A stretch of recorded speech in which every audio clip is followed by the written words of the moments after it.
अगर आपने भी यूपी कैडेट का नाम सुना है और आपके भी दिमाग में तमाम प्रकार के सवाल चल रहे हैं कि यूपी कैडेट एग्जाम क्या है, यूपी कैडेट का एग्जाम कौन कौन से विद्यार्थी दे सकते हैं, यूपी कैडेट के फॉर्म कब तक भरे जाएंगे या फिर भर रहे हैं तो लास्ट डेट क्या होंगी, उसके बाद में यूपी कैडेट का एग्जाम इस बार कब होने वाला है, एलिजिबिलिटी क्राइटेरिया क्या होने वाला है, एज लिमिट क्या है, एग्जाम का पैटर्न क्या होने वाला है, यूपी कैडेट का सिलेबस क्या होने वाला है, कुल कितनी सीटें हैं, तैयारी कैसे करें, कितने सरकारी कॉलेज है, कितने नंबर पर सिलेक्शन आपका पक्का हो जाएगा और सिलेक्शन की प्रोसेस क्या रहने वाली है।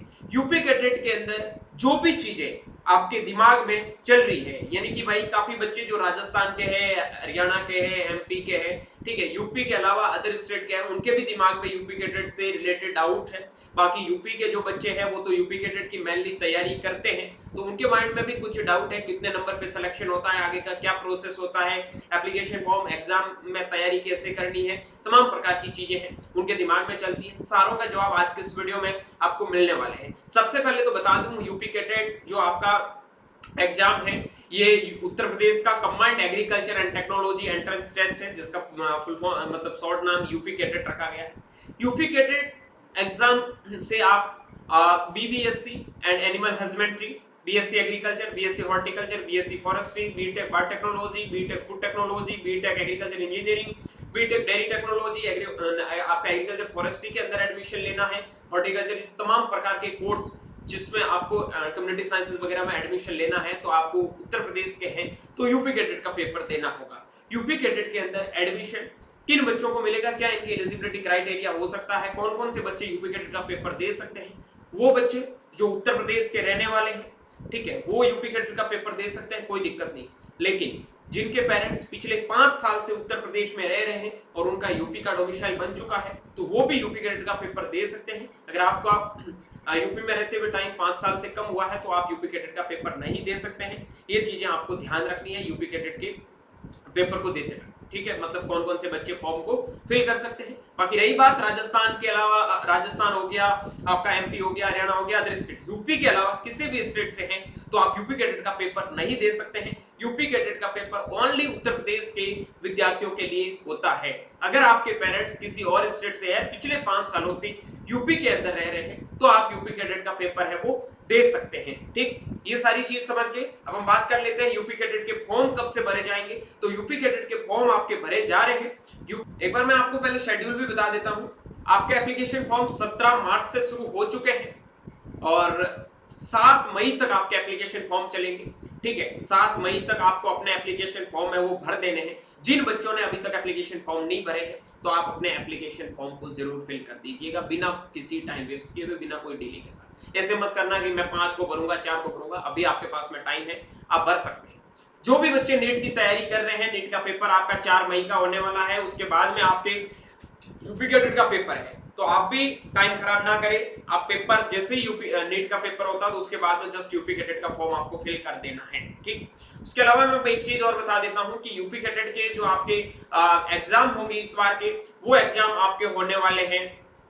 प्रवेश पत्र आपका 27 मई को आएगा, 11 और 12 जून को आपके पेपर होने वाले हैं। ठीक है, आपका रिजल्ट है वो 23 जून 2025 को डिक्लेयर करने का यहाँ पे डेट इन्होंने मेंशन किया है। 27 से आपके काउंसलिंग स्टार्ट हो जाएगी, यानी कि 27 जून से। ठीक है, तो ये तो था आपका एक बार टाइम टेबल। मैं एक बार फिर से आपको रूबरू करवा दिया क्योंकि काफी बच्चों को ये ध्यान नहीं रहता है। ठीक है,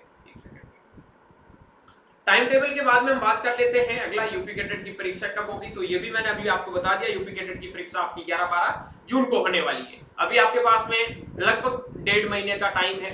1.5 महीने के टाइम को अच्छे से यूटिलाइज करो, एक बार अच्छे से रिवीजन करो तो आपका काम बन सकता है। ठीक है, उसके बाद में हम बात कर लेते हैं एलिजिबिलिटी क्राइटेरिया क्या है। तो एलिजिबिलिटी क्राइटेरिया आप 12th है वो साइंस ग्रुप से करना है, लेकिन कम्युनिटी साइंस के लिए आपका जरूरी नहीं कि आपके पास में साइंस ग्रुप हो। ठीक है, बाकी अगर आपको एग्रीकल्चर हो गया, बीबीएससी हो गया, उनमें एडमिशन लेना है तो आपके साथ साइंस ग्रुप से पेपर होना चाहिए। बीबीएससी और एनिमल हस्बेंड्री में आपको एडमिशन लेना है तो आपका 12th है वो पीसीबी के साथ में होना चाहिए, फिजिक्स केमिस्ट्री बायोलॉजी के साथ में आपका पेपर मतलब 12th है वो कंप्लीट हुआ होना चाहिए। अगर काफी बच्चे सोच रहे हैं कि मैं मैथ से हूं या फिर मैं बायोलॉजी से हूं तो एग्रीकल्चर में एडमिशन ले सकता हूं, बिल्कुल, चाहे आप पीएजी ग्रुप से है, चाहे पीसीबी से है, चाहे पीसीएम से है, आप एग्रीकल्चर में एडमिशन ले सकते हैं। ठीक है। अब हम बात कर लेते हैं एज लिमिट का क्या क्राइटेरिया है। अगर किसी बच्चे को पीवीएससी और एनिमल हस्बेंड्री में एडमिशन लेना है तो उनका एज है वो 31 दिसंबर 2025 तक 17 साल होना चाहिए, और किसी बच्चे को बीएससी एग्रीकल्चर या इनके एलियाड कोर्सेज में एडमिशन लेना है तो उनका 31 दिसंबर 2025 तक एज है वो 16 साल होना चाहिए। क्लियर। अब हम बात कर लेते हैं आगे की परीक्षा का पैटर्न क्या रहने वाला है। सबसे इंपॉर्टेंट चीज यही है। परीक्षा के पैटर्न में बात करूं, जो बच्चे पीसीबी ग्रुप से हैं उनके जनरल नॉलेज के 20 क्वेश्चन आने वाले हैं ग्रुप ए में। उसके बाद में फिजिक्स के 50 क्वेश्चन है, फिजिक्स केमिस्ट्री के 50 क्वेश्चन है, बायोलॉजी के 80 क्वेश्चन है। टोटल आपके पास में 200 क्वेश्चन होंगे। कितने मार्क्स के होंगे उसके बारे में भी अभी चर्चा करते हैं, ठीक है। पीसीएम की बात करूं तो पीसीएम के लिए आपके 20 क्वेश्चन है, आपके नॉर्मल जनरल नॉलेज के पूछे जाएंगे। फिजिक्स के लिए आपको 50 क्वेश्चन करने हैं, केमिस्ट्री के लिए 50 क्वेश्चन करने हैं, मैथमेटिक्स के लिए आपको 80 क्वेश्चन करने हैं। जो बच्चे पीएचडी ग्रुप से हैं उनके लिए 20 क्वेश्चन जनरल नॉलेज के, 25 क्वेश्चन एग्रीकल्चर फिजिक्स के, 25 क्वेश्चन एग्रीकल्चर केमिस्ट्री के, 25 क्वेश्चन एग्रीकल्चर जूलॉजी के, 25 क्वेश्चन एग्रीकल्चर बॉटनी के, 25 क्वेश्चन एग्रोनॉमी के, 10 क्वेश्चन आपके डेयरी साइंस एनिमल हस्बेंड्री के, 15 क्वेश्चन हॉर्टिकल्चर के, 10 क्वेश्चन आपके आएंगे एग्रीकल्चर इंजीनियरिंग के, और 20 क्वेश्चन आपके आएंगे एग्रीकल्चर स्टैटिस्टिक्स एंड मैथमेटिक्स को। टोटल मिला के जो आपके यहाँ पे क्वेश्चन रहने वाले हैं वो क्वेश्चन होने वाले हैं 200, ठीक है। उसके बाद में जो पीएचएस से हैं उनके लिए आपका general knowledge 20 question, English 25, Hindi 25, sociology 20 question, economics 15 question, आपका 15 question, geography home science 80 question, total 200 question है। 200 क्वेश्चन आपके सामने रहने वाले हैं। 200 क्वेश्चन, एक क्वेश्चन है वो 4 मार्क्स का होगा। 800 मार्क्स का आपका पेपर होगा। अब काफी बच्चों के दिमाग में एक सवाल चल रहा है कि सर जो भी पीवाईक्यू के पेपर हुए वो हमें मिल सकता है। तो बच्चे एक चीज क्लियर कर देता हूं, यूपी कैडेट का पेपर आपका ऑफलाइन मोड में होता है, ओएमआर पे आपको पेपर देना होता है। जैसे ही आप पेपर देते हो तो आपके पेपर है वो वापस से सबमिट कर लिए जाते हैं, किसी बच्चे को पेपर नहीं दिए जाते हैं। तो यूपी कैडेट के पीवाईक्यू कहां पे मिलेंगे, तो उनके लिए आप सोर्सों से क्वेश्चन निकाल सकते हो। काफी बच्चे बता के जाते हैं कि इस बार ये क्वेश्चन आए, तो ऐसे आपको यूट्यूब पे वीडियोस मिल सकते हैं, लेकिन ऑफिशियली पेपर है वो यूपी कैडेट आपको प्रोवाइड नहीं करवाता है, ये चीज ध्यान रखना, ठीक है। 800 मार्क्स का आपका पेपर होने वाला है। प्रत्येक क्वेश्चन आपके 4 मार्क्स का होगा, और अगर आप क्वेश्चन गलत करते हो तो 1 मार्क्स आपका नेगेटिव यानी कि ऋणात्मक मार्क्स आपका जाएगा, ठीक। उसके बाद में कुल कितने सरकारी कॉलेज है, कुल कितनी सीटें हैं, तो आपको पता है यूपी के अंदर 4 एग्रीकल्चरल यूनिवर्सिटी, स्टेट यूनिवर्सिटी की बात करूं, बाकी रानी लक्ष्मीबाई हो गया, बीएचयू हो गया, उनमें एडमिशन है वो आईसीआर के थ्रू होता है, सीयूईटी के थ्रू, ठीक। अब मैं बात कर लेता हूं कि यूपी के अंदर जो आपका 4 है और 5वां महात्मा बुद्ध बन चुका है। महात्मा बुद्ध में अभी एग्रीकल्चर के एडमिशन नहीं होंगे, अभी बीटेक का बताया है, वो आगे मैं अभी डिस्कस करूंगा।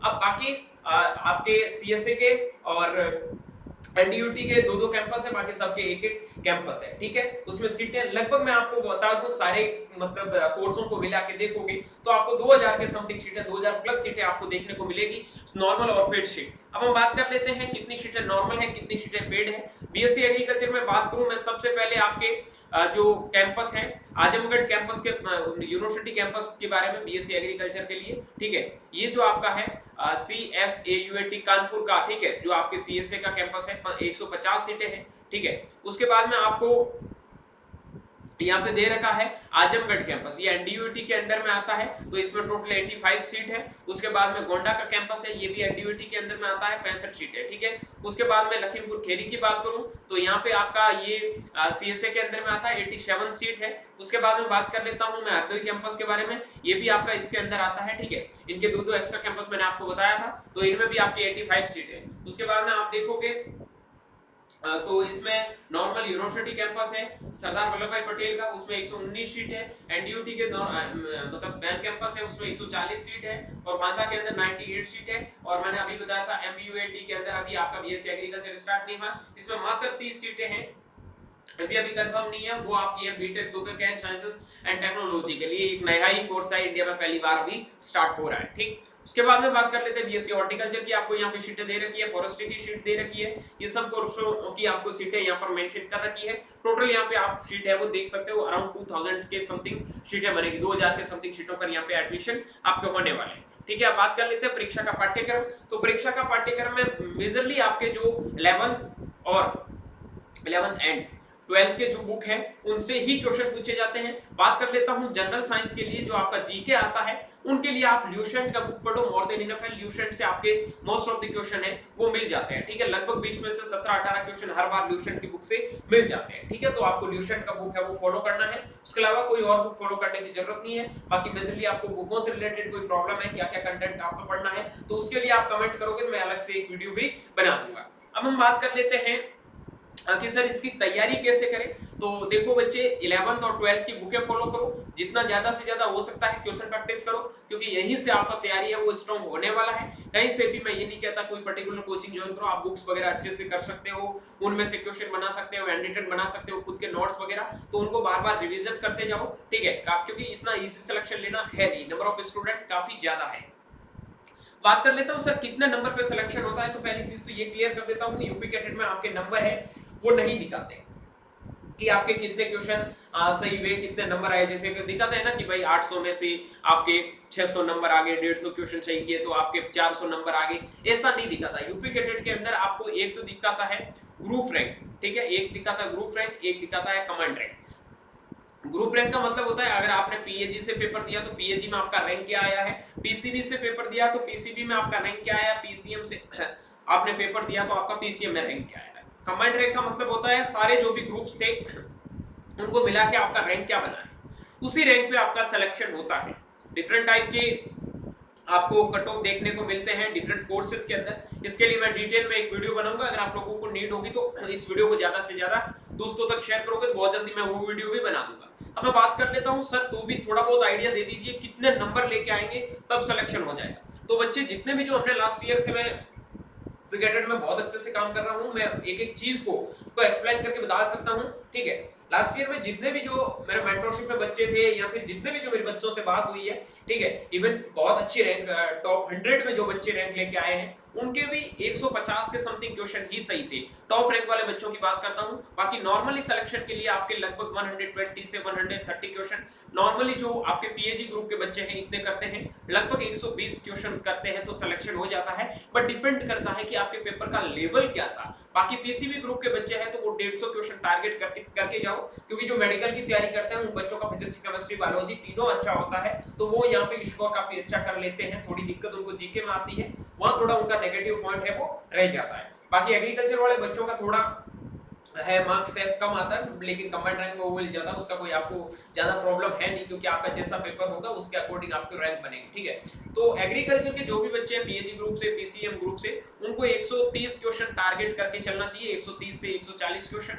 और जो बच्चे पीसीबी से हैं उनको 160 प्लस क्वेश्चन है वो टारगेट करके चलना चाहिए, क्योंकि इतना हम टारगेट करके चलते हैं तो हम कहीं ना कहीं टारगेट के पास में पहुंच सकते हैं अगर सही से मेहनत करते हैं तो, ठीक है बच्चे। अब हम बात कर लेते हैं सिलेक्शन की प्रोसेस क्या रहती है। सिलेक्शन की प्रोसेस, आपको यूपी कैडेट का फॉर्म भरना है। यूपी कैडेट का अगर आपने फॉर्म भरा, यूपी के रहने वाले हैं, फॉर्म भर दिया, तो आपको यूपी कैडेट का एग्जाम देना होगा। एग्जाम देने के बाद में आपके यूपी कैडेट है वो आपका रिजल्ट डिक्लेयर करेगा। रिजल्ट के अंदर आपका कमांड रैंक और ग्रुप रैंक मेंशन होगा। उसी रैंक के बेस पे आपका काउंसलिंग का प्रोसेस होगा। काउंसलिंग का अलग-अलग प्रोसेस चलता रहेगा, first round, second round, third round, fourth round, उसके बेसिस पे आपका सिलेक्शन होगा। जैसा आपको रैंक आएगा उसके अकॉर्डिंग नॉर्मल सीट और पेड सीट मिल जाएगा कि कौन सी कॉलेज को आप वहां पे प्रायोरिटी दे रहे हो, उसके अकॉर्डिंग आपको सिलेक्शन मिलेगा। बाकी बात करता हूं जो भी बच्चे बीबीएससी से है उनको अच्छा स्कोर करना पड़ेगा। बीबीएससी में बच्चों का सिलेक्शन है वो 170 180 तक अभी मतलब कभी-कभार चला जाता है कट ऑफ मतलब क्वेश्चन, ठीक है, मतलब समझ रहे हो ना, आपकी 170 क्वेश्चन के कितने नंबर होते हैं, ठीक है, लगभग आपके 680 नंबर तक भी बच्चे चले जाते हैं, 650 तक भी चले जाते हैं। नंबर हालांकि मेंशन नहीं होते हैं, लेकिन बच्चों का मानना होता है कि हमारे इतने क्वेश्चन है वो सही हो सकते हैं, ठीक है। तो ये चीज आपकी क्लियर हो गई सिलेक्शन की प्रोसेस। बाकी कंक्लूजन यही था कि जो भी बच्चे यूपी के हैं को अच्छे से तैयारी करके यूपी कैडेट में अगर एग्रीकल्चर और इसके एलियार्ड सेक्टर में एडमिशन लेना है तो आपको यूपी कैडेट का फॉर्म भरना है। फॉर्म है वो जरूर से फिल कर दीजिएगा, अगर नहीं किया है तो अभी जाके कर दो। बाकी मोस्ट ऑफ दी बच्चों ने फॉर्म फिल कर दिया, क्योंकि काफी लंबे टाइम से आपके एप्लीकेशन फॉर्म चल रहे हैं। बाकी अब कंटिन्यू आपको यूपी कैडेट पे वीडियो मिलते जाएंगे, जो भी चीजें आपके माइंड में डाउट चल रहे हैं, ठीक है, एमसीक्यू से रिलेटेड प्रॉब्लम आ रही है, एग्रीकल्चर के जो भी बच्चे हैं उनको अगर एमसीक्यू से रिलेटेड प्रॉब्लम आ रही है तो कोई दिक्कत नहीं है बच्चे, हम सेपरेटली आपके लिए यूपी कैडेट के लिए एमसीक्यूज की सीरीज भी लेके आएंगे। बाकी उम्मीद करता हूं ये वीडियो आपको बहुत अच्छा लगा। वीडियो अच्छा लगा तो अपने सभी दोस्तों तक इस वीडियो को शेयर जरूर करना, और जैसा आपका रिस्पांस रहे वीडियो के कमेंट सेक्शन में जरूर कमेंट करना। मिलता हूं एक नई वीडियो के साथ में। तब तक के लिए स्वस्थ रहे, मस्त रहे, देखते रहे एग्री कैपिटल का YouTube channel my Chaudhary BHU के साथ। Thank you very much.